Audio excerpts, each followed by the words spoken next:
Hello, friends. So, I recently put together a blog post called A Guide to Hosting for Slobs. um, this is a reflection that I've had on many years of hosting my family for Thanksgiving. And the truth is, I love hosting things, I love feeding people. I'm Jewish and Italian, like it's in my DNA. But I hate the preparation that goes into it. And if I'm being honest, under normal circumstances, my house is a fucking mess. Like, I mean, the dog hair, the dust, like, I'm not the best housekeeper. I'm just owning that. I wish I was, I'm not. Um, and this has been kind of a weird year because in most years, I'm so strapped for time, always feeling the stress of that.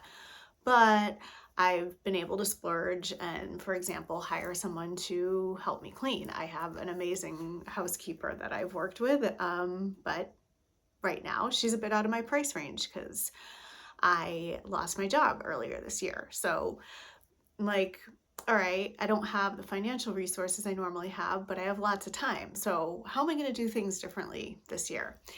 And I came up with a couple of tips that have allowed me to really look at this as a learning lesson. So, even in a scenario where I have more financial resources, I will probably continue to do things in this way.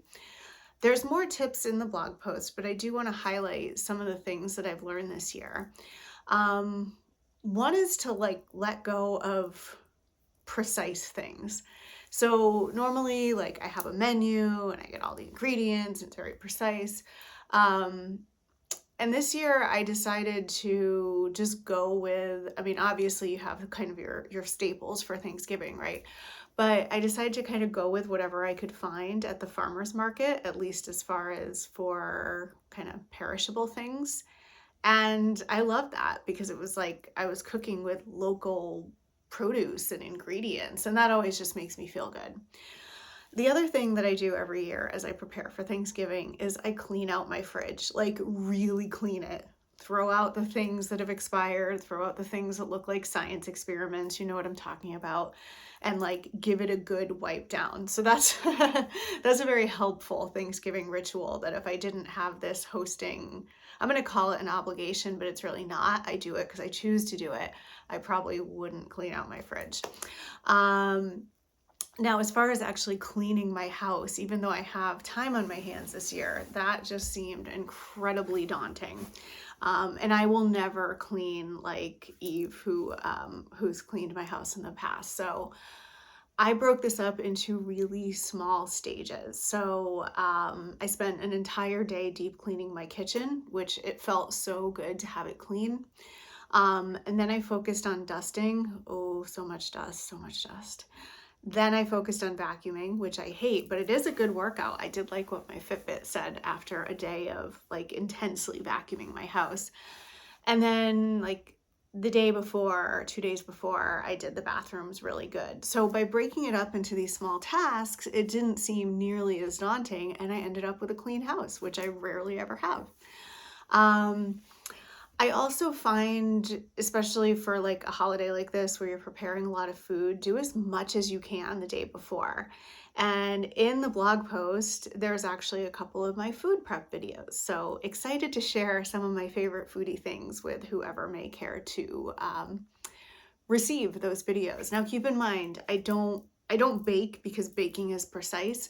I don't really measure things. I cook from a more intuitive place. So if that's your thing, watch the videos. And if it's not, if you're more of like, I need a recipe that tells me exactly what to do, then there's lots of sources for that. The last thing I will say is relax. I think a lot of times why holidays, and particularly hosting holidays, become so stressful is because we become so afraid of judgment. And, there's always going to be that person, that friend, that family member who makes a snarky comment or judges in some way. Um, but I've realized that if someone's going to judge me, then they probably have no business coming to my house. Things are not going to be perfect. And you either love and accept me for who I am and appreciate the fact that I'm hosting, or you don't have to come. So letting go of that self-judgment, of the fear of judgment by others, has been hugely, hugely helpful for me. And I would love to talk to you about that if that's something you're struggling with. So keep an eye out for the blog post, which should be published soon. And for more, you can go to jenjortnercassidy.com. See you later.